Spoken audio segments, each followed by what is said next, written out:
right, we are recording. So I just want to welcome everybody to the 2021 iSchool Research Faculty Blitz.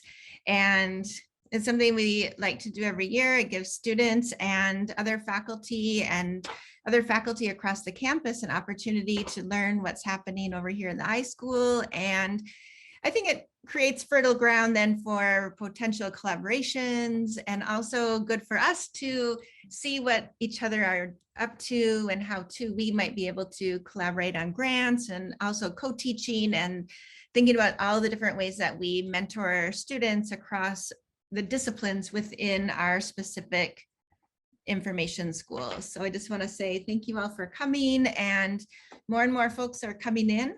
And I believe that the first person who will begin is Professor Stephen Bethard. So I'll pass the microphone to you, Stephen.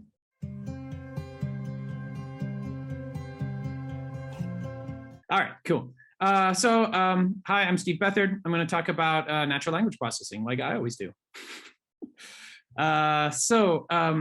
Pretty much all natural language processing these days is done with machine learning.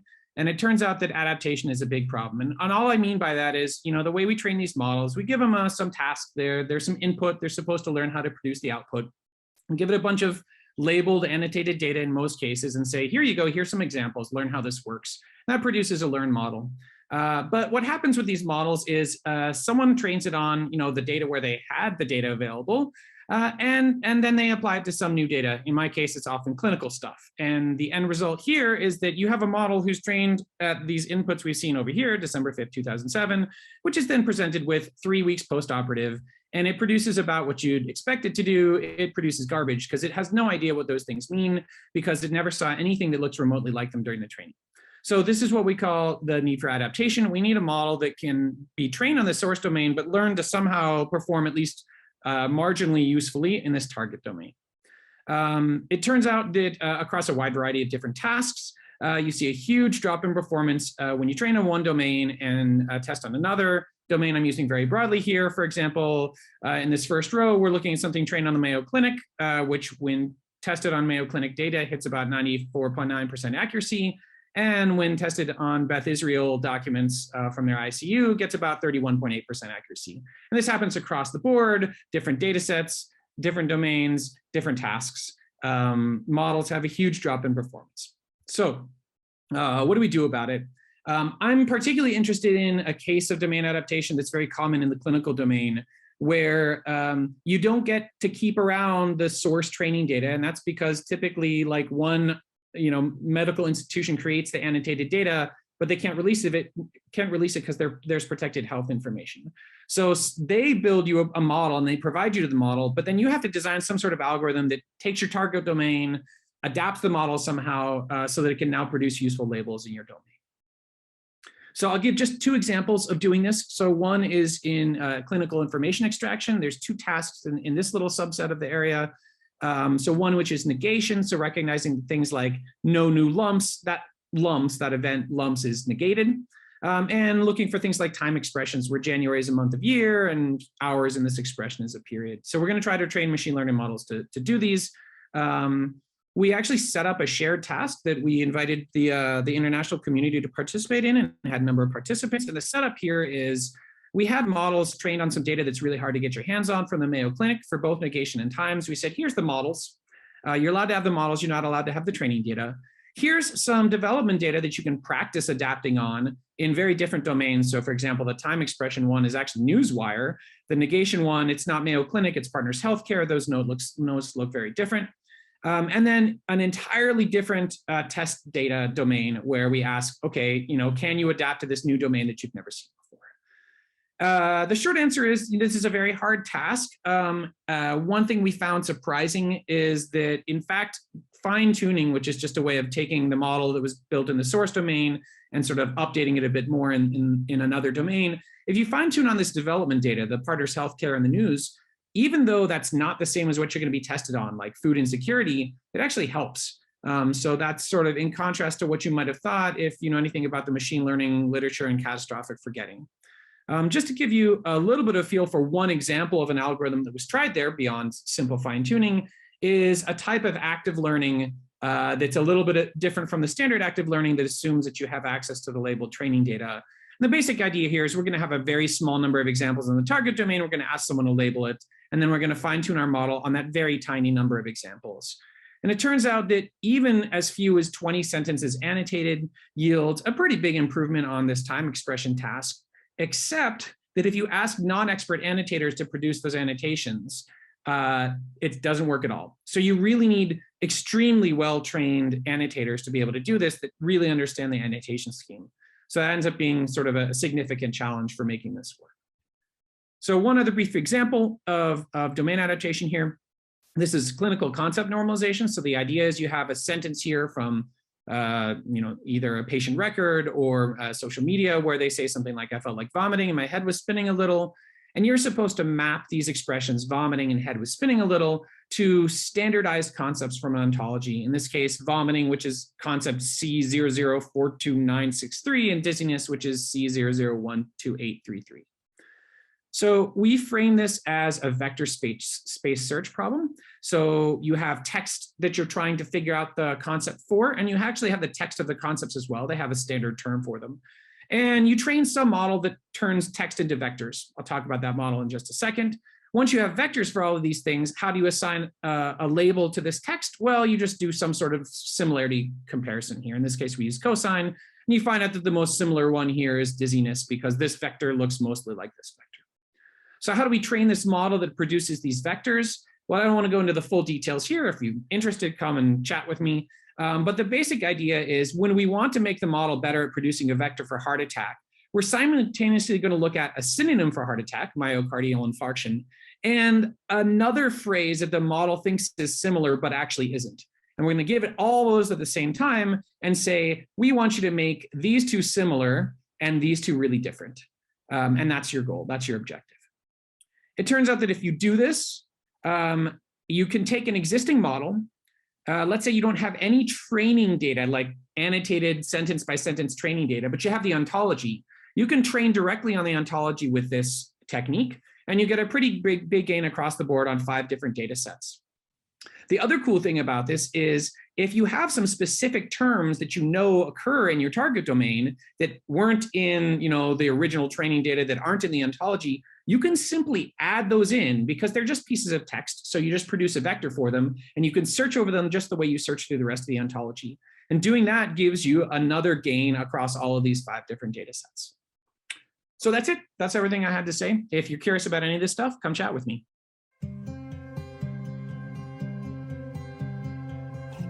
All right, good afternoon, everyone. I'm Zack Lischer-Katz, and I'm going to be talking about curating and preserving visual information. First of all, I want to say, or ask the question, what is visual information? And I like to think about it in a couple different ways. First, this idea of vision, which is the focus of studies that involve cognitive and perceptual capabilities of the human body, right? But also this idea of visuality, which is more the cultural, historical, institutional, and conventional ways of seeing and creating meaning from visual perception. And so I like to look at the sort of the visuality side of it. I look at artifacts and institutions and practices. So we can think about the ways in which an entomologist works with collections of specimens, butterfly specimens here, or a meteorologist works with radar data and maps and simulations to construct a sense of what might be happening in the future in the weather. So these are ways in which we can see that visual information is involved in a variety of human activities, both formal and informal. And the other side of my research is digital curation. Now, what is digital curation? Okay, digital curation, defined by the Digital Curation Center, defines the work of digital curation as maintaining and adding value to a trusted body of digital information for current and future use. The term embraces digital preservation, data curation, and the management of assets over their life cycle. And in my research, I look at areas of creation, ways in which people access, use, and reuse digital information, and also transformation. That's a big part that I look at, sort of thinking about migration and reformatting as forms of transformation. And I'm currently building on my earlier doctoral work, which looked at the practices of media preservationists digitizing analog videotapes, looking at small scale, highly skilled practices of converting analog signals and media into digital code. And some of the implications from this earlier research showed me the importance of studying the work of information curation in spaces where it is being conducted. So going into the field, looking at how people are actually doing the work of creating and curating information artifacts and data. Also thinking about how we can see how preservation standards, which are important to archives, libraries, and museums, the way in which they are adopted and adapted really depends on the practitioners and the professionalization and the institutional context that they're in. And another implication is that the design of tools and infrastructures really need to consider the social institutional factors that are shaping these contexts. So I'll just talk about some of the projects that I'm currently working on. This is a project, the 3D Research Data Curation Framework Project. We submitted a grant last year to IMLS. We didn't get it, so we're rewriting it right now for submission in the next cycle. And this is a partnership with Harvard Library and builds off our work from the Lib 3D VR project, which ran from 2016 to 2019. And that was a partnership with Virginia Tech, Indiana University, and the University of Oklahoma. And then also builds off this project that I did with the Council on Library Information Resources, where we published a clear report on our symposium in 2019. So once we resubmit the grant and get it, we will be asking the question, how do researchers create and curate 3D data? So this is an emerging area of data collection. We would be recruiting 8 research labs, including plant science, biology, also some humanistic research contexts. So there's a medieval scholar who's doing 3D scans of medieval manuscripts. Some of the practical implications of this research that we hope will come from it include supporting 3D data reuse across disciplines, as well as ensuring that these 3D materials can be used in these emerging immersive visualization technologies, such as virtual reality and augmented reality and things like that, which are becoming more and more popular in archives and libraries and in educational contexts. Another project that is ongoing right now is the Accessible XR in Academic Libraries project I'm working on with a colleague at Temple University. And so the concern here is accessibility for disabled users, which has been often overlooked when new technologies are adopted in libraries. And we're looking at VR labs at academic libraries. The first phase, we conduct a survey to see what was the status, or the kind of get a snapshot of the institutional practices and beliefs related to accessibility and XR. And this ran from January to March. We presented some initial findings at the ACES conference in October. And we found that most of these institutions that responded, most don't have accessibility policies or practices in place, but have plans. Many have plans to develop them. And we can see the role in which the institutional resources and normative pressures are key factors in shaping institutional change. And the next phase would be this usability study that we want to do. It's been keeps getting pushed back because of COVID restrictions, but maybe next year we can start to look at how users are engaging with the VR technologies in these lab spaces. And then this semester, I've been working with one of our PhD students to analyze some data that I had collected in 2018. So now we have a little bit of historical distance. We can kind of think about this as almost like a snapshot of what it was like to engage with VR as it was coming out. So in 2016, we saw Oculus and the HTC Vive come out as the first affordable commercial VR technologies. And so looking back at this qualitative data that I had collected when I was at the University of Oklahoma, we can start to see what was the emergence of this technology like for these students who are first engaging with it in a library context. And I was inspired by this book by Carolyn Marvin, When Old Technologies Were New. And she's a historian of technology and science. And she examined the early times of telephone use and how people engaged with that early on in the 19th century. So we're looking at this data through a phenomenological lens, and we're hoping we're going through the process of analyzing their narratives of how they encountered VR for the first time. And the larger goal is to understand the changing role of the library and how this impacts the way in which the library spaces and services are experienced. And in a sense, we're looking back at the very recent history to understand how library innovation is changing the student experience at the library. So we're hoping to get that wrapped up maybe in the spring and get something published in Library Quarterly. So I'm going to stop there. And yeah, thank you, everyone. And excited to see the next presentations.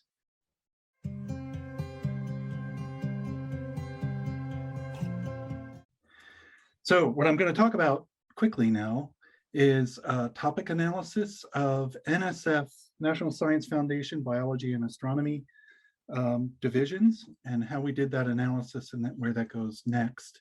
I have a couple other projects I'm not going to talk about, and that's predicting phenotype from genotype and environment, and some data processing and management tools we're building for the JWST NearCam instrument that's being launched later this month, we hope. So the kind of questions I want to ask is, what are the topics being funded by different divisions and programs of the National Science Foundations? What topics are identified by LDA, I'll just say, versus the element codes that are actually assigned by NSF to the different funding programs. How much, and particular, that's been done before, sort of, in about 15 years ago. But what people haven't looked at is how the money is invested across different topics. And then what we're trying to do is connect the scholarly output to those topics. So how many research papers were generated, and also how much, what I really care about is how much data is being submitted to repositories related to those different grants that are going out for different topics. So what research topics are saving their data in public repositories, which ones are not, and is there a relationship between the amount of money being spent by NSF on different topics and how much scholarly output they get in terms of publications and data, the amount of data. This is derived from two papers, one published last year with Gretchen Stallman, who was a doctoral student here at ASIST, and then in a paper I had done 2008 on shedding light on the long tail of science. So talking about NSF, $8.5 billion this year, 631 funding opportunities this year, divided across 7 directorates. Each directorate is broken into divisions, and what we look at here, or looked at in the study last year, was DEB, environmental biology, and astronomy. And the important observation, old observation, is that there's very skewed funding. You have some small number of projects that make millions of dollars, then thousands of projects that have very low amount of dollars. And what topics are in the tail? Do the tails move to the head? All that sort of thing. Relative funding for Department of Environmental Biology. There's a delay. All right. And then we see the distributions are indeed very different. Biology has a more equal distribution, and anthropology, astronomy is very steep. So we analyzed a bunch of records, which we pulled down the abstracts or the summaries from NSF, and we also looked at the publication histories in the Web of Science that were associated with those for both astronomy and biology. We did text cleanup on that, like you always have to do when you're doing text processing of any sort. This is just some background material on the analysis method, which was LDA and some references there that we could talk about later. A new contribution is calculation of topic investment measure. So I decomposed the LDA formula and was able to use gamma to figure out, given a particular grant may be funded by one directorate, but may have many topics covered within it, redistribute the money across the topics, and then you can look at topic funding independent of the funding program within NSF. So this is just some of the math for doing that. Some highlights: we found 22 topics in astronomy, 28 topics in environmental biology. The kind of data you get out is this. So topic number 1 was astronomical instrumentation. It was 15th in terms of funding, and this many and particular number of dollars. Cosmology was number 2. And we're able to rank which ones, how much topic investment. So observatory management got the most money. So the question is, do you get publications related to that? Oh, problem areas. Topic analysis doesn't give you the aboutness. So what we use is the main words being disproportionately expressed in the topic categories, bigrams, trigrams, the subjective interpretation of the top items in each category, and element codes that were defined for top ones. This is an example of a bigram in biology. So you can use these bigrams associated with different topics to decide what the name of the topic is. This is a topic term by topic analysis. So you can look at which words dominate each one of the topics that were discovered. And to cut to the chase, we have the topics with the most funding are the top curves. The topics with the most publications are the tall ones, so number of publications. And then they're ranked by order of funding. So what we see on the left in the red there is the most highly funded categories do not produce the highest number of papers. So the question is why? It turns out that they're associated with data repositories and might have a longer lead time before products are produced, or products are produced from the data repository and not being acknowledged in papers, or we're not mining it out of the papers properly. So to end up, what I have here is I have 2 students that are probably going to be doing capstone projects on topic analysis, looking at computer information science and engineering at NSF. We want to analyze more divisions overall, maybe all of them. And we want to look at the evolution of topics over time and the change in money being spent on each topic. That'll require HPC. So most of this has already been moved to Cyverse so that it can run on some of the other computers around the country that can do parallel computing for us. We need to look at the impact of cross-cutting programs like HDR and AI, which are not assigned a particular program code within existing programs. They're sort of stand alone and outside. And do they impact the topics that are covered significantly? And things like that. So I'll end on that slide. If anyone's interested in this sort of analysis, let me know. We have a lot of work to do and opportunities looking at NASA and other funding bodies too.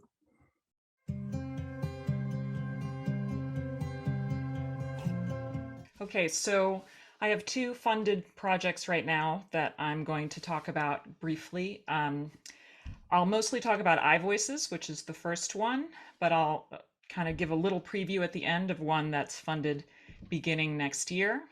So iVoices' goal is to integrate student narratives and knowledge about technologies into new media scholarship and tech scholarship. It's based on the theory of funds of knowledge that was hatched in our own education department, particularly with Hispanic learners. And it's just this idea that people come from somewhere, that learners come from somewhere, and what they understand about technologies or whatever domain they're immersed in when they enter a classroom, if you then teach them without taking that knowledge into account, they leave that classroom feeling like they understand less than when the course began. But if you integrate what they know into your classroom and your scholarship, into what's taught, into the curriculum, that's going to make them feel empowered and it's going to aid student retention. So,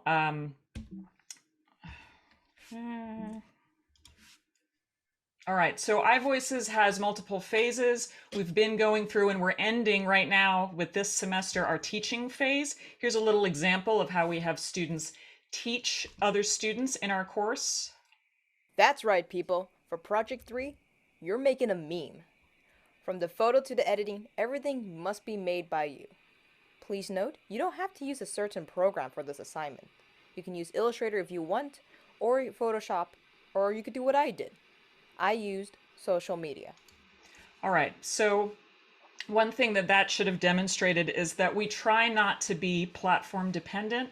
We try to rely on open source. We are very, very immersed in Creative Commons and open culture and open pedagogy, because in fact, iVoices is based on this concept of open pedagogy. And one thing that we're producing is an open textbook, which is a textbook where we integrate students' stories and knowledge into what students learn in the classroom. And we do this through the Pressbooks platform, which is an open source platform. So once we have done the teaching, we have these Media Lab assignments. Students then are given the opportunity to license their work openly. We work with the U of A libraries to do this really ethically and legally. And at the end, we end up with a big collection of stuff. I'm going to show you this collection in a couple different ways. This is just for one semester, and you're not seeing all of it. But all of those columns are different project components that students chose to openly license and contribute. We make sure that we transcribe them all. We de-identify them at students' request. I'm going to see if I can actually show you. Here's that data set. And so if you go over here, you will see these are the different things that the students have created. And that's the transcription to the right of any audio story link that you see. I'm going to give you all the link to this if you'd like to actually scroll through and see and hear some of these amazing stories that the students have created and that we've worked with. And so this collection is then processed by our interns. We work with master's students generally, both in our LIS program and in our Master of Science program. I've worked with about 15 interns at this point from these programs since iVoices began in fall 2020. So to continue here, so that's the collection phase. And this with Wong Kyun Yim, whom I'm working with from the Master of Science program, he then cleaned this data set and is beginning to work with it and help us work with it in R and Python. And we're contributing it to the U of A repository as a data set to share with other researchers. And again, this is just one semester. We have 3 semesters of content that this will happen with by the end of the project. And so what we do then in the publish phase is we have our media published on our website, and there will be more of that coming as times move along. We also have a monthly podcast that I know you've all seen when I share it in the information exchange. Our current episode is about someone's experience meeting someone in Rainbow Six Siege, the video game. It's really something that I hope those of you who are teaching in games and behavior will check out. Our podcast is amazing, and I am extraordinarily proud of the students that I work with in it. And it's a lot of work to get that done once a month, so I hope that you will listen to it. The episodes are short, generally between 5 and 15 minutes. And then, of course, we integrate our content into this open textbook. And this is available in all of these places listed on our website. You'll see a link that gives you the most updated version. It is an iterative textbook, which means that we are going to continue integrating student content into it. And the goal by the end will be 50% of student content in the textbook by 2022. So here's some more of the content. I just really like showing off the student content for this work. I have more work by Jackie, who's one of our Media Lab workers here, but who actually started out and created this piece when she was a student in the course. Ever since I could remember, I loved the internet. When I was first introduced to it, I found out I could message my friends and family around the world. I could say hello at any time. Time was never a problem in an online conversation. Though I can't say the same about my patients. I quickly learned my family weren't the only people I could talk to and follow online. There were amazing strangers and individuals I wanted to know. One of them being an incredibly talented artist who blew me away with his works. Anyway, that story goes on to talk about how she found this mentor online and kind of navigating people's suspicion about meeting an older man online who wants to mentor a young artist. These kinds of experiences are really, really valuable as a research and as a instruction kind of resource. And so here's another one of our graphic profile pics we had students create, and which was openly licensed. This is also accompanying a great audio story. So my research with the iVoices Media Lab is really only just beginning to launch in the coming year. It's just been in the teaching and collection phase so far. But my research questions include how students' experiences with tech shape their engagement in learning in general, how do their narratives actually disrupt new media scholarship, and how that then comes back and impacts students. How do we integrate student knowledge around tech into government policies about new media? So that can be something that an information policy colleague in the future and I can work with. And also best practices for a media lab in all kinds of aspects of this project. And we're working with interviewing, we're working with quantitative and qualitative analysis of a great deal of data through openly licensed content and people's experiences that they're sharing with us. I also have collaborated with Cheryl Casey related to iVoices in studying how students are responding to this as an open pedagogy project. And we've had really promising results. I don't have time to go over these in too much detail, but compared to traditional assignments, students, the majority of students and more feel really positive about the kind of work we've been doing with them. So I'm going to share this in the future so you all can look at that on your own time. But some of the things that they said in that survey was that it allowed them creativity and self-expression, relevance in daily life, that it was challenging at times, but that it connected them to others working on this large collaborative project together. So anyway, what I've been doing with iVoices in Pressbooks and kind of crowdsourcing knowledge is something that now I'm going to be taking into a more focused on information type of project rather. And that is this immersive truth project, which I've just been funded for by a private donor for the next 2 years. And so that's using groups and stories to construct and deconstruct graphic and oral propaganda. I'd love to talk to you all more about that as I develop it more, but I'm focused a lot on iVoices right now. What I will say is I have visions of working toward kind of an open meme factory in this open culture type platform that we're working in with Pressbooks. And I'm really excited to move forward more in the research phase of the CUES funded iVoices as well. So that's all, I think. Thank you so much, everyone. And I look forward to your questions.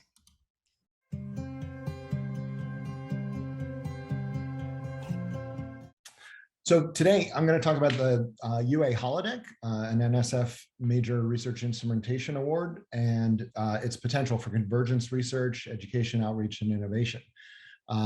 We have been developing the Holodeck over the past 5 years, since 2016. When I was at NYU, I launched a team as PI to create the Holodeck. And the vision was to merge visual, here you see biochemist on the right with a heads-up display, visual, auditory, and a lot of display all over the picture here.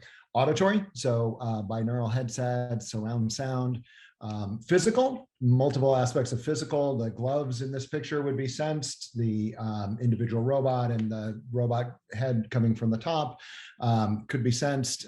The physicality of the musician on the left, or not sure the orientation, but left on, you can see would also be physical. And then physical could also be 3D printed or fabricated. And then physiological, so adding sensors for individual assessment and team assessment. So where this fits into the variety of research is in small team and dynamics, cyber learning, individual frustration or excitement or creativity.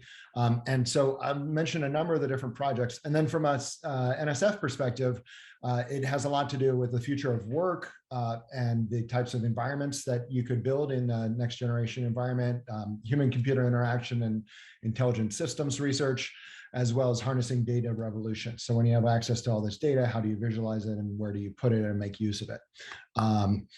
You saw in the last picture the social robots. Here's an example of a follow-on project that we got to do in the Holodeck. If we have social robots in middle school geometry and mathematics education, can you use the excitement and the interaction between a relational social agent and a human a learner, and to mediate frustration and excitement and engagement, and potentially improve STEM learning and education in those environments for either individuals or small teams. So that's one of several projects.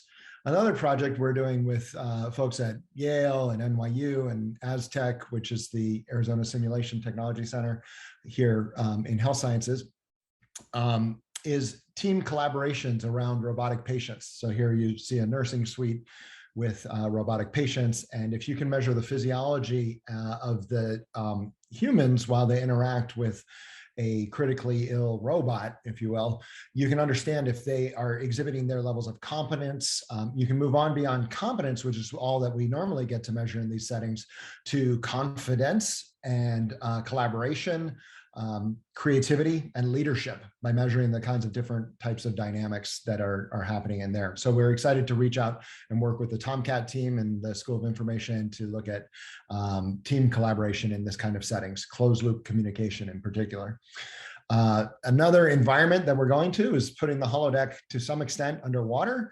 So we are building aquanautics stations where you could live and work undersea and have interactions with robots and sensors. So this is a picture at Biosphere 2 from last week when we first deployed this tent underwater in the Biosphere ocean. So that's going to create kind of an extension for cyber learning and education and research, both to the visitor center, but between main campus and Biosphere 2. So another use of the holodeck. And then this one, everybody should be alert and come to, and you get to the benefit of not having audio here is you get to hear the audio for the next part, is we're going to have a performance of Stellarscape, which is a collaboration with Professor Kay He of the School of Music is leading this, and Chris Impey in astronomy, and supported by the Sensor Lab with Gustavo Almeida and the Data Visualization Lab, as well as the holodeck itself. So here, so you can find out more about this project, Stellarscape, and I'd like to just spend a moment here to show you a piece of the video that you, an interaction of the experience that we expect to experience in that performance. So here the dancer is sensed, and the data models are of the birth of a star, the story and life of a star, and the story and life of humanity.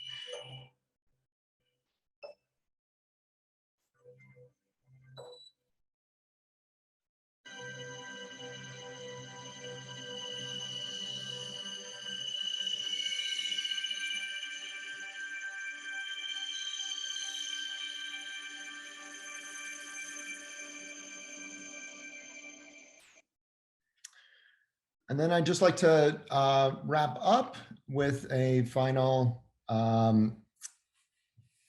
comment about I'm not sure if I'm sharing this slide properly. Here we go. Vertically integrated projects, which is a initiative across the campus to engage students at all levels in faculty-led research. And these experiences allow students to engage in team-based projects semester over semester. So unlike capstones, which are just for the 2 semesters, 1 or 2 semesters, this allows you to participate through all 4 years or 8 years or however long you are here, and interact with 1 or more faculty who would lead these. So I want to plug VIP experiences both for faculty as well as students who may be seeing this. So you can go to VIP website at U of A and learn more. We are launching 21 teams across all domains in the spring. So we have 11 teams this fall and another several joining us in the spring. And I look forward, easy to reach me, win@arizona.edu. So any questions or comments, please give me a shout on email. Thanks.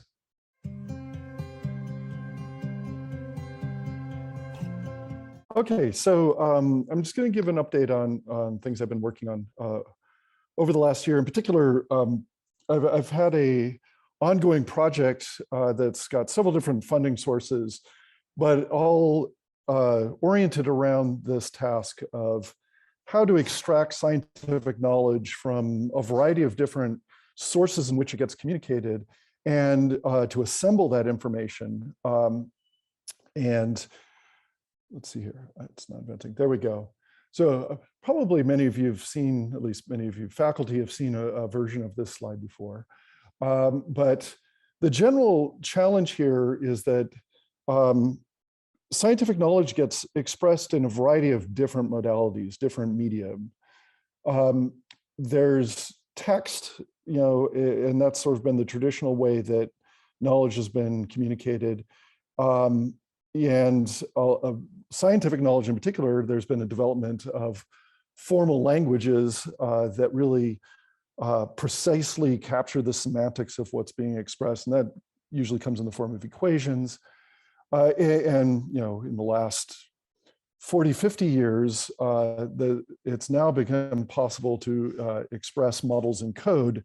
Models expressed in code really become artifacts and sources of study, and they play an integral role, not just for communicating, but definitely for just being able to reason and so forth. But all these information sources, at least the three I've just mentioned, they capture different aspects of scientific knowledge. Code has to be executable. It's got to be an effective procedure. What that does mean is there's oftentimes a lot of assumptions that get captured in that code in order to make it work that don't ever get communicated in papers and even in equations. Meanwhile, equations capture very precisely certain relationships, but don't, there's an enormous amount of context that is not represented.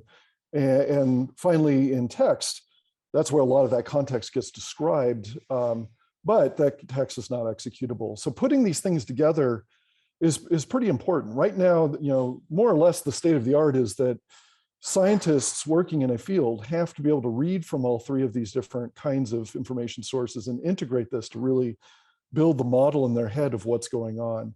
And especially as science is scaling, that's just not going to be tenable. It's not going to be an effective way of communicating. The other real problem is that the rate, just by the sheer scale of how much information is being extracted, we need to have ways of getting computers in the loop to help us put these things together. So in this project, I've been looking at building these pipelines to be able to extract from these different sources, one of which is to go over source code. This happens to be, in this case, Python representing an epidemiological model. And we extract a representation that captures the data flow. It's really mapping from a variety of different sort of implementation paradigms into a functional paradigm. And we also have natural language techniques. We have a machine reader that is helping extract relevant information that might be then associated with this computational model. This central representation here becomes then a locus by which we can then associate all this information that's being extracted. So what might be mentioned as the variable gamma in the code, now we understand that, oh, it actually is associated with, say, this document where that variable had a different symbol name, it's got a type, there were values mentioned in the text that might be the settings for that value, and so on and so forth. And here's showing the other pipeline that's extracting from text and recognizing after the association that what's being computed here is really this expression that's part of this ODE. So over the last year, one of the threads of this work has taken me into looking at how to not just be extracting and assembling, but now sort of going to the next stage of, if we are extracting models from these different sources, how can we start combining them, composing them, comparing them, and potentially transforming them? And in one of the projects I've been working on, we've been developing this kind of exchange language, which we call grommet, which tries to distill down generally model building blocks into these sort of primitives that can then be composed and represent different aspects of either computation or a more abstracted representation like a Petri net or a probabilistic model.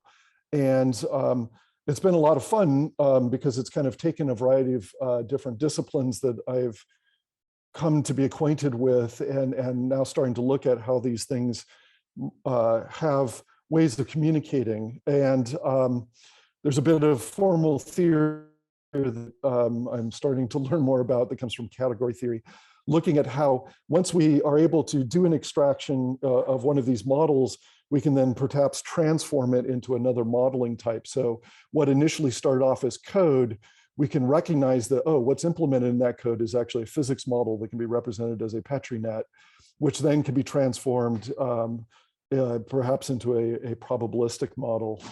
And this shows an example of the kind of thing we're trying to achieve, where on the left here, again, I'm not expecting people to see or recognize what's going on in here, but there's a computation.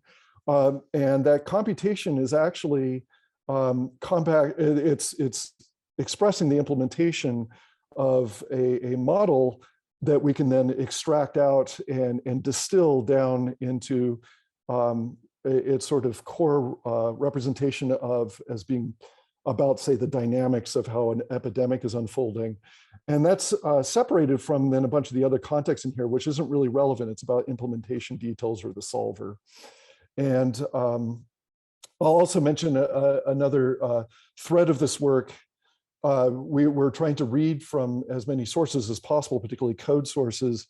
And we've begun an exploration of extending this to not just reading from particular source code languages, each of which we need to have a different translator, but actually going from binary code. And we've been employing some natural language process technology where in the field of natural language processing, some of which Stephen was showing earlier, there's been tremendous success in being able to map between sequences, in this case text, to other text, so you can translate between English and German, say.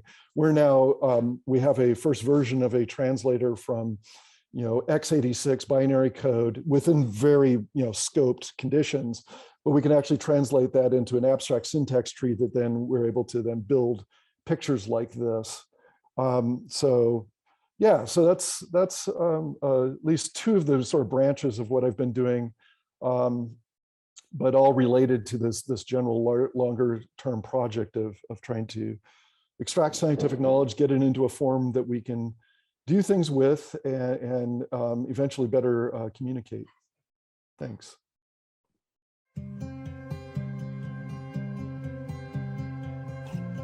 All right, thank you guys. I am excited to be presenting at the Research Blitz. I'll talk about this DARPA project that I'm currently on called Theory of Mind-Based Cognitive Architecture for Teams.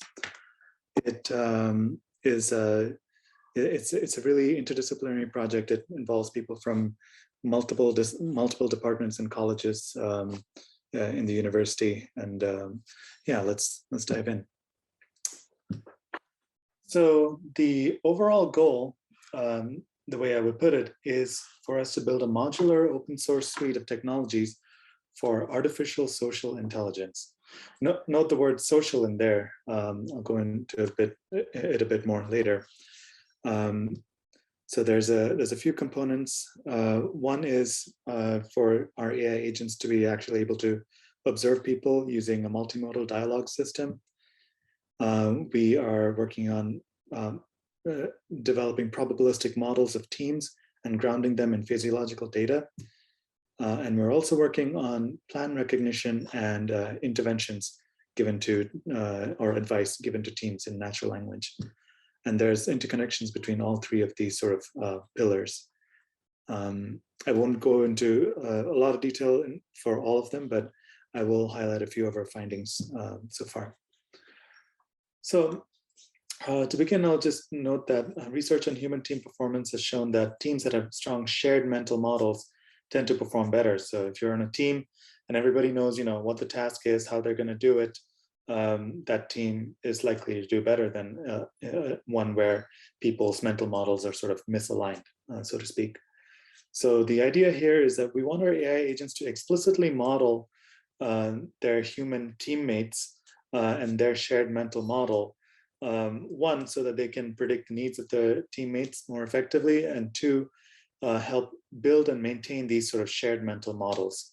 And this is sort of in contrast to some of the early work that's been done that doesn't necessarily have these explicit representations of the mental models of the humans.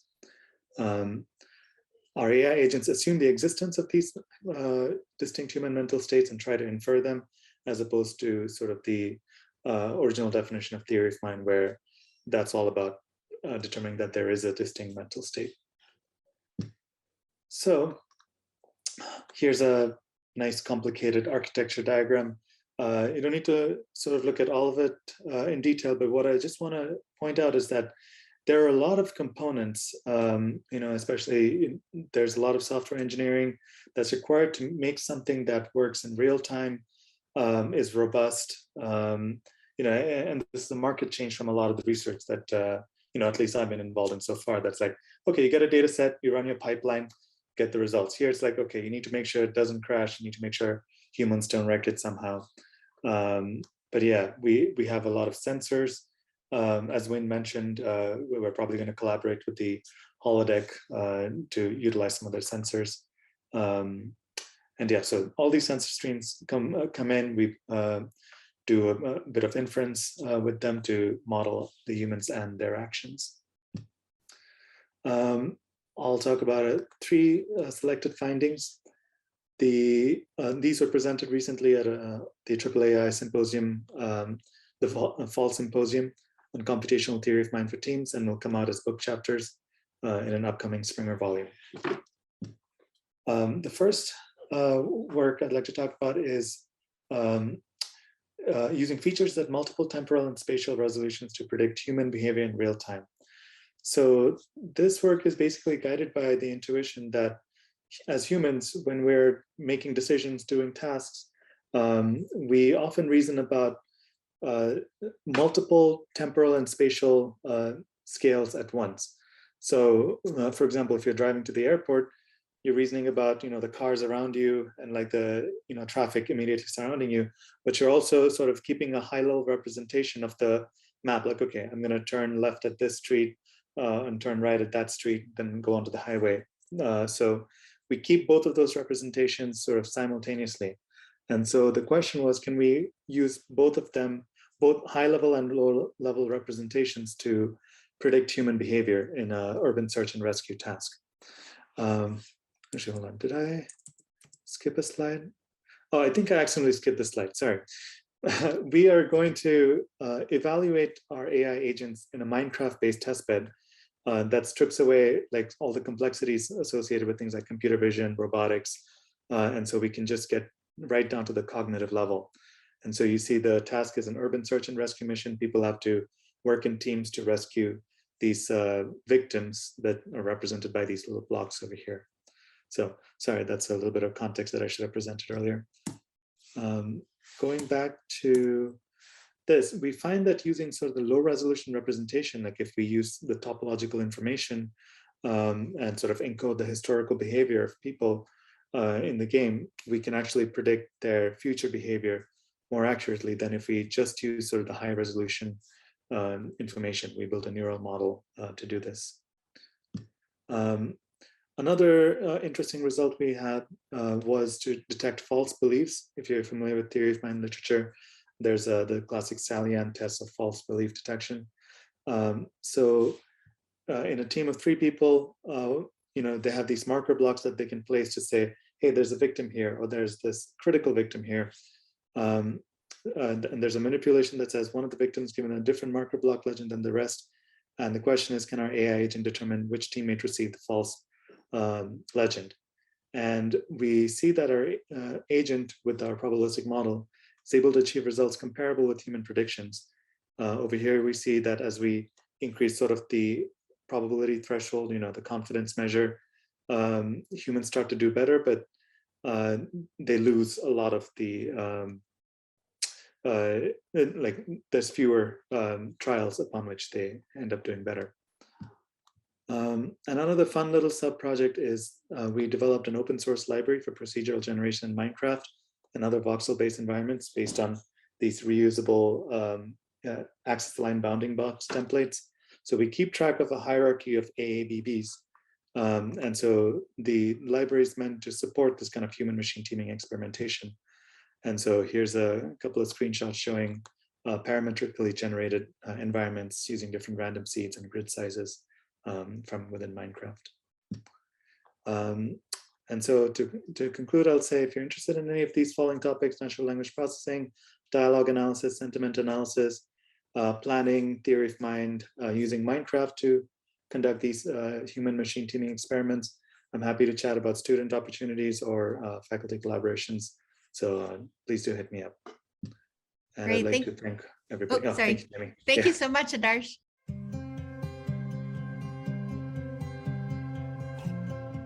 I'm going to talk on two entirely separate topics. A, on a computer-aided learning program to teach students how to symbolize natural language into predicate logic, and B, recent initiatives to develop focus on the potential for artificial intelligence in libraries. There are a number of Cal programs to teach symbolic logic. One of the most interesting recent ones is Carnap, written primarily by Graham Leach Krauss. When I looked at Carnap, I saw that it used potted, pre-calculated examples for translation from English to logic. I recalled that I had written something I think better back in 1991.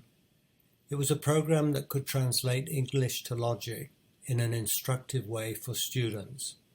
So I'm now in communication with Graham and blowing the dust off it, etc. Let me briefly describe it. The problem is, how do you teach folk to translate, say, everything has a cause, therefore something is the cause of everything, into predicate logic? There are three mini insights in the program. One, it is only necessary to make one step of a translation, and usually you can do this. If you can make one step, divide and conquer can be used, because the one step will give you something simpler and shorter, and you will be able to use one step on those parts, and so on. Two, the well-known AI program Eliza can create a chatbot that can produce one-step, one-reply conversations like, you, I feel sick. Eliza, please tell me why you feel sick, etc. What is going on here is that Eliza has rules containing patterns. For example, input, I feel X, reply, please tell me why you feel X, and a pattern matcher and a randomizer. Eliza matches the input, if it can, and returns a random choice among the matching outputs. Then, 3, why not have a chatbot that replies with one step of a symbolization? For example, you, everything has a cause, SymbolizeBot, for all x, x has a cause. Each step like this can be done by a pattern matching rule. For example, input, everything, and then a whole bunch of stuff. This is going to be a lot more complicated than Eliza because not any old pattern match will do. In the example case, the question mark VP has to be a verb phrase, i.e. there is a guard or predicate on the pattern which has to be satisfied. Then it just gets more complicated. For example, the displayed rule uses patterns with guards for terms, subjects, relational verbs, and the literals neither and nor. And it will translate, for example, input Betty is taller than neither Anne nor Chloe into output not, then bunch of brackets, Betty is taller than Anne or Betty is taller than Chloe. Right, now I'll move on to my second topic of AI in libraries. This summer there was an initiative and an IMLS-funded one-week residential course to consider AI in libraries. At this point, there was a brief discussion in one of our faculty meetings as to whether we should have a course on this. After all, we are very strong on machine learning and natural language processing. More recently, a special interest group was formed in ASIST and a workshop was held at the annual conference. About 37 people attended, including my good self. Pursuing this, the question in front of us now is, should the iSchool have a course and a research interest in AI in libraries? I intend to talk about librarians as catalysts, sentries, educators, managers, and astronauts. Start with catalyst. There is deep text extraction and synthesis from materials already in libraries. More than a few university researchers conduct their research using only their initiative and the contents of libraries. AI will be able to do this and render the faculty researcher redundant in this regard. AI has the potential to enhance intellectual freedom, both the expression of free speech and access to it. For example, machine translation, machine reading of text, optical character recognition. It can improve classification, search and browsing efficiency, and personalization of content and delivery. It can help with epistemology. For example, many folk have trouble with hypotheses, evidence, and truth. Indeed, one experiment showed that 50% of Harvard physicians can commit the base rate fallacy. AI can keep people on track. Librarians can be the catalysts in the development of AI in these areas. Unfortunately, many of the aforementioned potential benefits have concomitant downsides. Here, the librarians can be sentries. Classification, improving search, personalization can lead to censorship, filters, bubbles, invading privacy, and bias, all sorts of bad stuff. Librarians might have a role as sentries here. They have a history of protecting patrons and to arm wrestling with censorship. Moving on, librarians have always had a role as educators. One area they teach is information literacy. Information literacy in the age of AI is a new beast. At a more mundane level, librarians run libraries, both physical and digital. AI can improve the running of libraries. Finally, astronauts. One thing's for sure, it is very hard to predict where a new technology might lead and what it might do. Some librarians might become the astronauts, inspiring the moonshots. So I conclude with a question for you. Should the iSchool be doing AI in libraries? Thank you.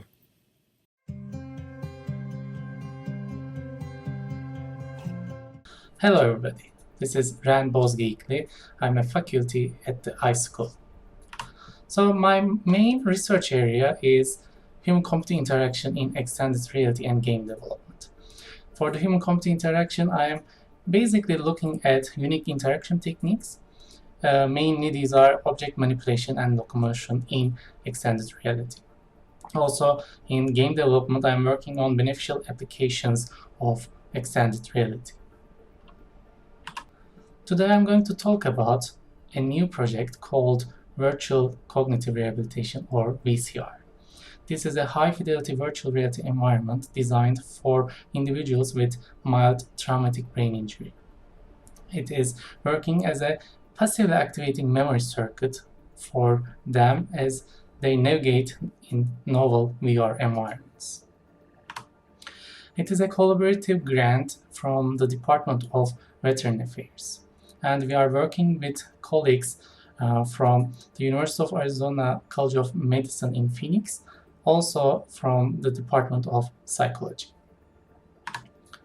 Here in this project, the user's goal is to explore the environment with a guided tutorial and visit locations in these environments with increasing difficulty. An example task could be walk to the post office as directly as possible. And we are also creating the experience for them to try to create the mental map of the virtual environments, which will eventually help with individuals with TBI. So in this project, we are planning to have 5 virtual environments with 16 levels in each environment that covers different areas. So this is an example of a virtual environment, which is a shopping mall.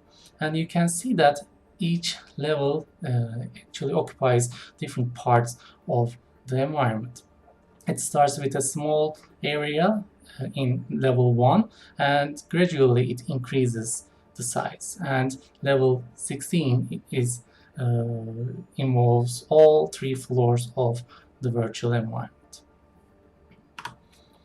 So in this project, we are trying to include individualized progress tracking and difficulty progression. So if the user is not doing efficient enough in the tasks, we are trying to give a similar task to them and repeat the same thing with a different environment.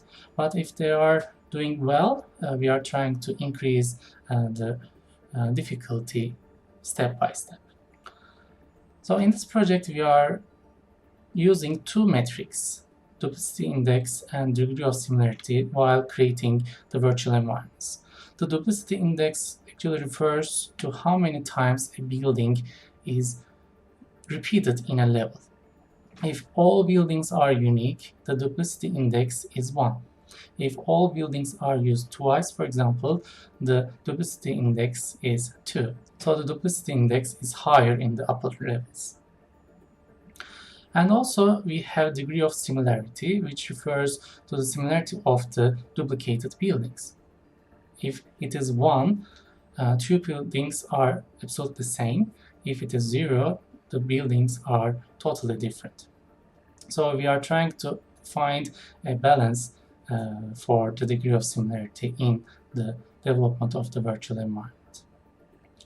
So in the virtual environment, we also use some environmental elements.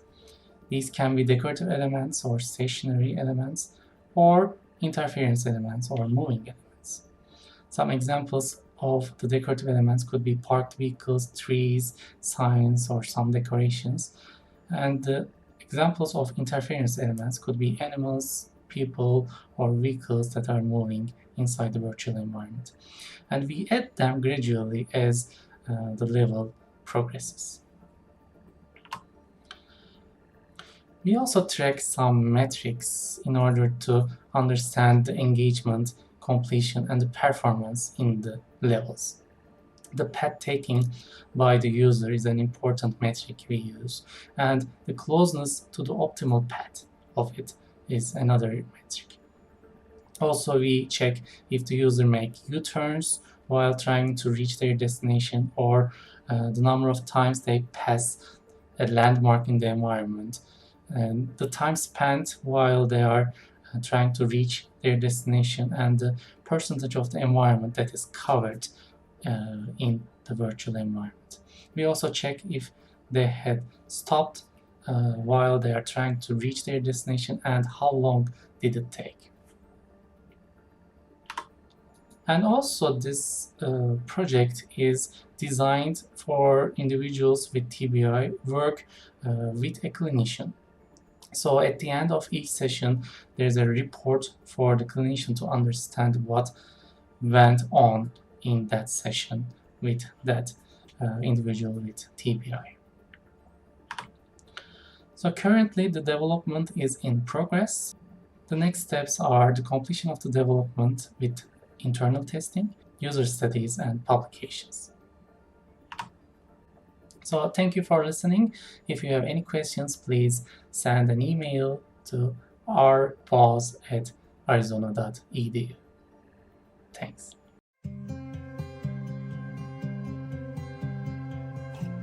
Hi everyone, I am Lila. My main research interests are in virtual reality, mainly increasing presence through embodiment. It can be embodied interactions or modifications to systems that increase embodiment, making the boundary between the virtual and physical more seamless, This is a bit tied with the first research goal. And leveraging virtual reality for beneficial purposes. It can be health, education, areas like that, wherever we expect to provide the users benefits by using virtual reality.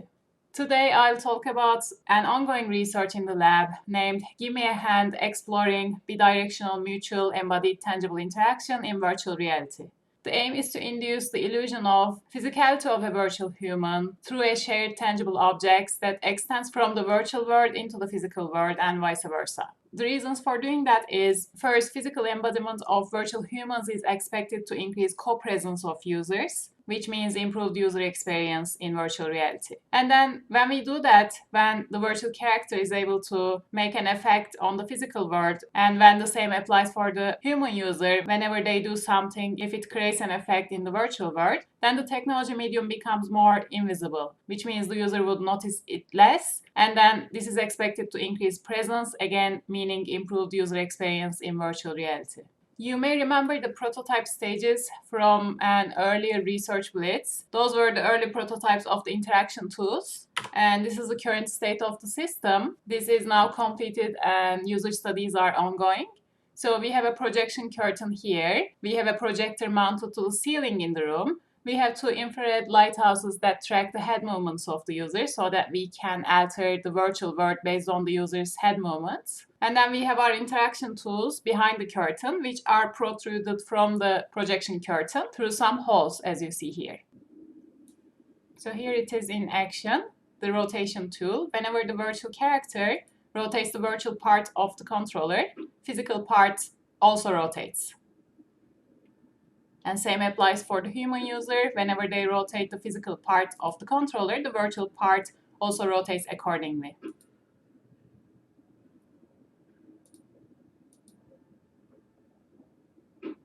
Now let's take a look at the block controller, which is controlled with translation motion.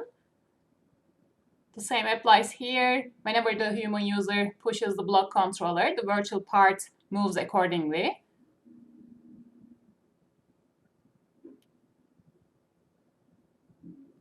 And whenever the virtual character makes a change on the block controller, the change is transferred to the physical world as well. So the human user and the virtual character has a shared goal here. Their aim is to sort the boxes according to the colors assigned to them and put them into the corresponding bins. And they share the controller and the sorting mechanism in the experiment version.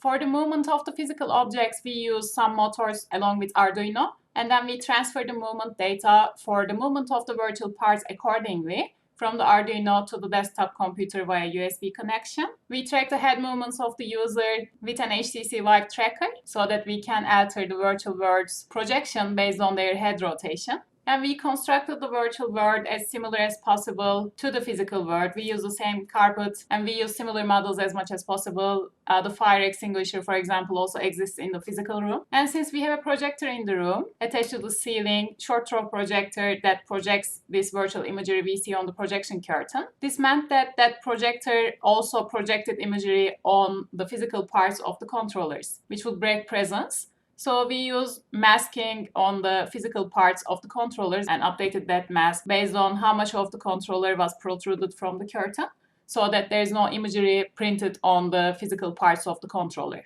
So the user studies are currently ongoing. We first had a small sample size pilot study, and we are conducting a between subjects user study. Our aimed sample size is 40. We have completed the experiment version with 20 participants, and now we are conducting the control version. We also aim for 20 participants for this version. We are mainly assessing co-presence and presence because they are well-established metrics for measuring user experience in virtual reality. I mentioned the control version. So the uniqueness of this project is a seamless connection between the physical and virtual worlds through shared controllers. So for the control version, we separated the controllers of the human user and the virtual character. So now we have a whole projection curtain without any holes in it. And the human user's controllers are in the physical room and virtual character's controllers are completely in the virtual world. They still share the sorting mechanism, but they control it through different controllers now in the control version. Now the human user's movement only affects their own controller. and whenever the virtual character moves their own controller, only their virtual controller is affected. But still, they move the same sorting mechanism through separated controllers this time. So this is the control version. And we are hoping to detect some increased co-presence and presence with the experiment version at the end of the user studies. But the user studies are still ongoing, and we try to stay away from looking at the data before the user studies are completed. So we don't know currently. Thank you for listening. If you have any questions, feel free to send an email at lboz@arizona.edu. Bye.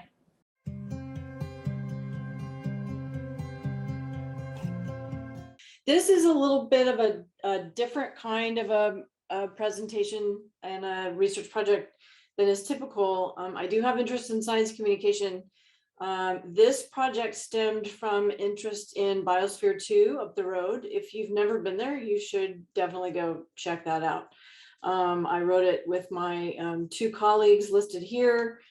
They live in France. We started the project before the pandemic, but I'm kind of hoping that maybe in the end I can go to France and visit. But in any event, this is a lot of words for a slide. I recognize that, but it kind of has all the parts in the abstract. So I'm not going to read it aloud, but basically we took a look at Biosphere 2 across 9 historic eras and analyzed both the content of the science reporting based on important stakeholders, and then also the different kinds of newspapers and the scale of those newspapers and the way that the reporting did happen over time, so that we could, it informs conversations about media behavior around scientific research projects, but in particular, we thought it was very interesting to take a look at Biosphere 2, given its history, which I'll go into in a minute. Some key points, if you, I can let Martin in. Key points here, when we look at how scientific initiatives are situated in the media, it explains the way we may view it. So it both influences perspective on the scientific experiment, but it also goes the other way, that perspective on the scientific experiment then informs the media communication about the topic.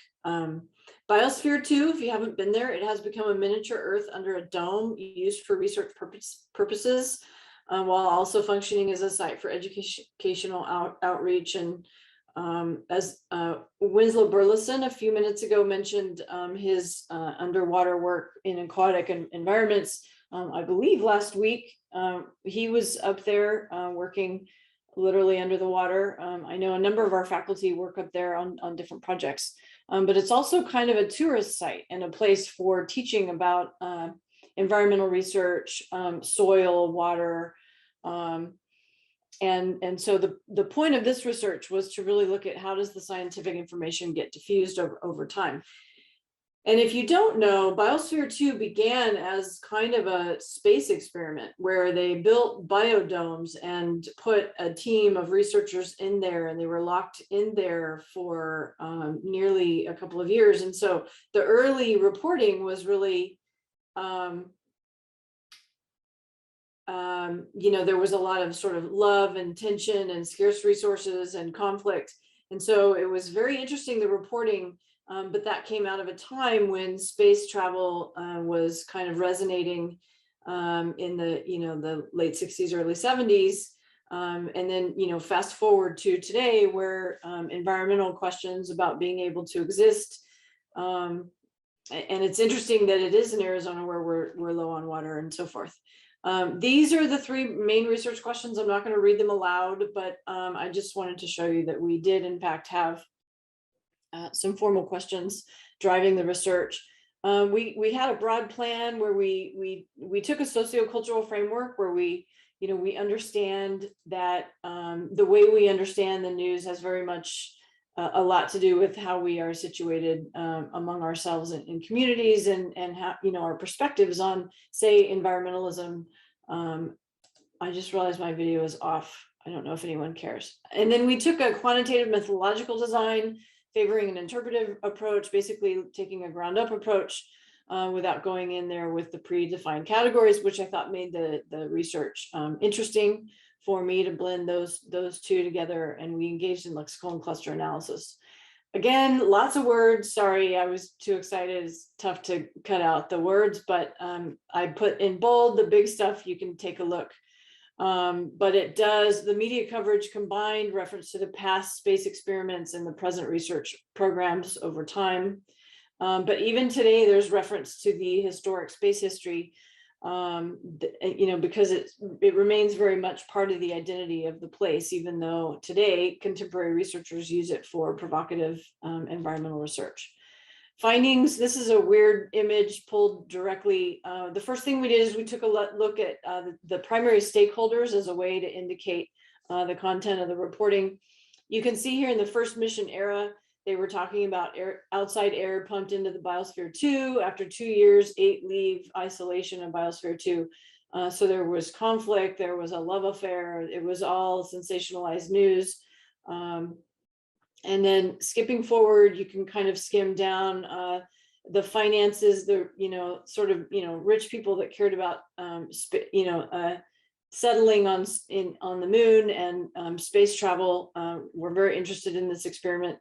But then it was purchased by Columbia University, and then fast forward to the University of Arizona era, now run by Joaquin Ruiz and Bo9 running the education and outreach part of the Biosphere 2. Fast forward, I know I'm low on time. I'm at 5 minutes right now. Here's my a couple of charts just to kind of show you what we did. At the bottom, you can see the eras, and then the colorful lines tell you the different kinds of reporting, the different kinds of newspapers that took up interest in this topic. Same thing, kind of put differently. You can see the different eras, the different colors across the different kinds of newspapers. It was a pretty exciting project, really. For me, it was an early or a very, actually, let me even rephrase that, a first foray into bigger data, working with others to figure out how to do kind of the bigger data mining that I hadn't done before. I just want to say in the end, I was able to reach out to a colleague here at University of Arizona to say, hey, we wrote this paper. Isn't this fascinating? No one ever talks about B2, and look what we found. And his response was that, wow, New York Times coverage exceeded all the other coverage. We need more Phoenix and LA coverage to get the nearby visitors to make the trip. It's interesting to see that more than 10 non-Arizona newspapers have provided more coverage than the Arizona Republic in Phoenix. And so that person went on to make assumptions about probably the political leanings have something to do with how the coverage of a place of profound research gets covered. Please don't read all of this. I just wanted to share the stuff in bold that our findings show that the reporting was very much in line with the space ideology of that early period of time, the 70s, the 80s. And then fast forward, that public interest in environmentalism also played a role and continues today as it still resonates here at the University of Arizona. Okay, thank you.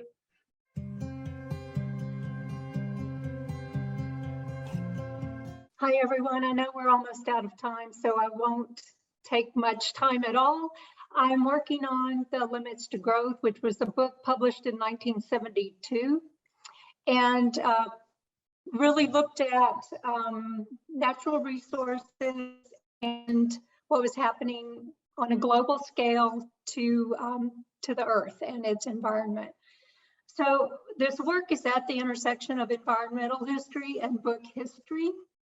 And it's the perfect book to be working there because it does handle both environmental topics as well as being a book whose biography needs to be written. So the Limits to Growth circulated worldwide. It was translated into many different languages. It created a huge sensation, partly because of what it said on page 23. So the research team used computer modeling and the available data at the time and tried to generate different simulations of what would happen to the Earth under different conditions. And no matter what simulation they ran, they came to the same conclusion, which was that at the rate of growth, there would be, as they said on page 23, a rather sudden and uncontrollable decline in population and industrial capacity. So around about the 40-year anniversary of the book, a study was done by Ugo Bardi, and he noted that it had pretty much been discredited by the 80s. And I wanted to just use, you can see the engram from Google here, but I wanted to use some of the easily available tools to try to visualize the reception of the book. And particularly, I wanted to focus on expert reception. So how did other scholars react to the book, and how have they reacted over time? So I think this engram is interesting because we can use lowercase to indicate the phrase itself, limits to growth, and use uppercase to try to get at the title of the book. So this isn't perfect, but I think it does give us a sense that the phrase limits to growth did enter the lexicon, both in popular books and in scholarly books. Then I used Web of Science, again, trying to get at expert reception. And for just the 1972 edition, there were more than 3,000 citing articles. So articles indexed in Web of Science that cited the book, The Limits to Growth. And this just gives us a sense of where those experts are. Where is the expert reception? Who's talking about the book? Who's building on the research of the book? And there's a lot of overlap here. This is based on the topical coverage or the subject coverage of the journals that the articles were published in. And you can see there's some overlap of environmental topics and economics and business. I did download the citations that cited the 1972 edition into a spreadsheet and tried to just generate a few different visualizations. This particular table just gives us a sense of how often the book is cited over time, a fairly typical trajectory where there would be a lot of citations, a lot of interest soon after the book was published, and then a falling off, and then a resurgence that occurs right about the 40th anniversary. And one of the, this is my last slide. So one of the most interesting things to me is which journals cite the book most often and are still citing it. And at least one of these journals, Ecological Economics, which is the most, which has run the most articles citing limits to growth, was itself a product of the limits to growth in a sense.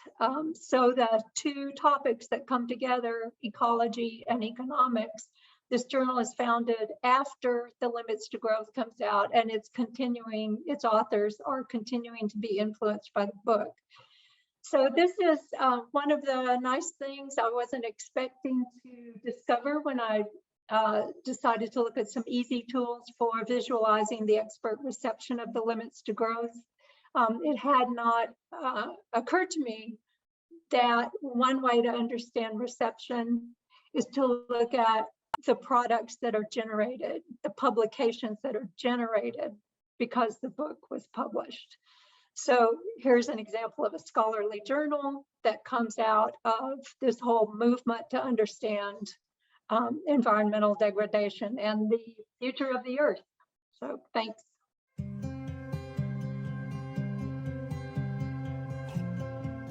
So good afternoon. My presentation today is titled Archives as Spaces of Radical Hospitality, and it's based on an article I published in August in the Australian Feminist Studies Journal. I start with Derrida's quote here: "An act of hospitality can only be poetic." Radical hospitality is a very personal concept to me, and one that my partner and I have put into practice once we officially became empty nesters. Radical hospitality became the way we engaged social justice and being present for BIPOC and QTPOC scholars, artists, and change makers. Our spare bedroom became the stopping off point for many folks who stayed one night and up to 1 month. And in this article, I write briefly about this to demonstrate how it is implemented in my home life and then how I imagine it to be practiced in the community archives itself. I'm a queer activist, documentary filmmaker, scholar, and well, an unlikely archivist who made my way to archives and archival studies through an urgent collecting of the stories of elders in my community who were dying. I'm the storytelling receptionist and concierge. I'm in the community creating the space and taking the time for people to tell their life stories to me and my video camera. To witness is a sort of withness, an embodied exchange and togetherness that leaves its traces. The archives to me becomes a space of reception that itself turns into a sacred resting place. And here I mean rest as active, an action of pause that articulates the lively potential for creating new worlds. The archives that I have come to know as a place and a practice for the potential of radical hospitality. So using my hands-on work in the Arizona Queer Archive, I begin this mediation with a look at the book of hospitality, and Dufour-Montel invites Jacques Derrida to respond. It's a small book, long and narrow, with facing pages whose queries and responses are put in conversation with one and the other. This intertext dialogue is expressed as a distinct dance across words, discourses, and meanings. On left side pages of the book is French philosopher Anne Dufour-Montel's invitation, which deftly summons, clarifies, and teases out Derrida's responses given on the right side pages. The two philosophers come together in these tight pages that curve into the inner spine of the book, separating each philosopher's ideas and words while also forcing them to touch when the book is closed. This dance of coming together and coming apart as pages are turned and as the book is opened and closed bring Derrida's two lectures together with Dufour-Montel's contextualization of them. It is a movement of imposed distance and imposed touch across italicized and serif fonts that tells of the long lectures and less long contextualization of those lectures. It is the lyrical movement of poetics that opens space and centers intimate and relational proximities to reveal what it might mean to be hospitable. Radical hospitality in archives and archival studies requires the messiness of poetry and the serendipitous practices of storytelling that can produce new understandings, new knowledges, new theories. Feminist thought in the archives means that we can resist hegemonic dominance by quoting bell hooks here, insisting that it is theory in the making, that we must necessarily criticize, question, re-examine, and explore new possibilities. So Derrida asks if hospitality, quote, begins with the question addressed to the newcomer, what is your name? What am I going to call you? Unquote. Names in the archives are important as are descriptions, metadata, search terms, and the translated and interpreted stories that the archivists have pored over and carefully written out to ensure relevancy, and also the tracing, like a map from the digital database into the finding aid and the collection of records. Radical hospitality means that getting from point A to point B can take place through as many different pathways as possible. Whether one takes a messy or a direct route, one can find so many surprises. So remember, this work is theory in the making. So Derrida asks, quote, or does hospitality begin with the unquestioning welcome in a double effacement, the effacement of the question and the name?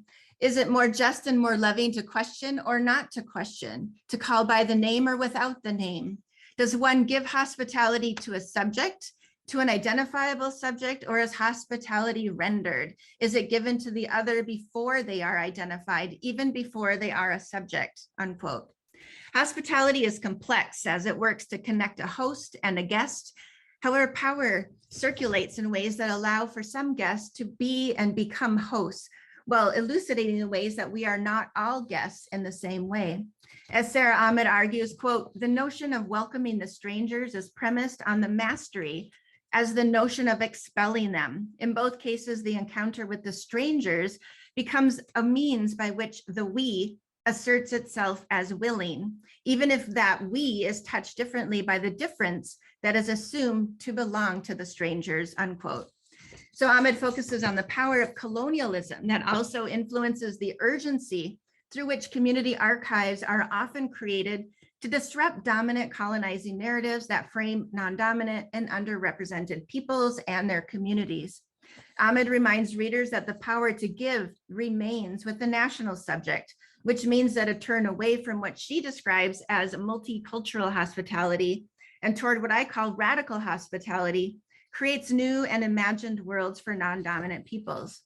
Julieta Singh, in her book titled Unthinking Mastery, Dehumanism and Decolonial Entanglements, argues for scholars to begin thinking about the anti-colonial and the post-colonial, quote, not simply to repudiate practices of mastery, but to borrow from Donna Haraway, to stay with the trouble that is produced through attention to where, how, between whom, and toward what futures mastery is engaged, unquote. Singh suggests that mastery is not something to overcome, but rather it is an inheritance that we might yet survive. The colonized body embodies the histories of its oppression by identifying in significant and visible ways that reveal how it is not free in relation to the world that surrounds it. For the community archives that are central to my questioning, radical hospitality becomes the promise for something more than the singular I. Radical hospitality brings forth the personal engagements that can provide generational nourishment. Stories and storytelling are the embodied forces that can animate connections in and across space and time. Radical hospitality as an archival ethos, and especially in community archives, is a promise for a newly imagined way of being in and with non-dominant peoples, lived and living dynamic histories, and distinct bodies of knowledge and evolving bodies. So thank you so much. And for more information on archives and storytelling, please visit my research site, thestorytellinglab.io. So that is all we have for today. And we only ended up about 20 minutes long. I suppose if there are any questions, if anybody wants to stick around, we could take some in the chat, or folks can just email the faculty member directly and we can respond. So I just want to say thank you all so much. It was such a great honor to hear everybody's work and great to have everybody here together. All right, well, let's all sign off here and we'll watch our emails if there are any questions, but until next year, when maybe we can be together in person and do this thing over in the student union. So thank you all.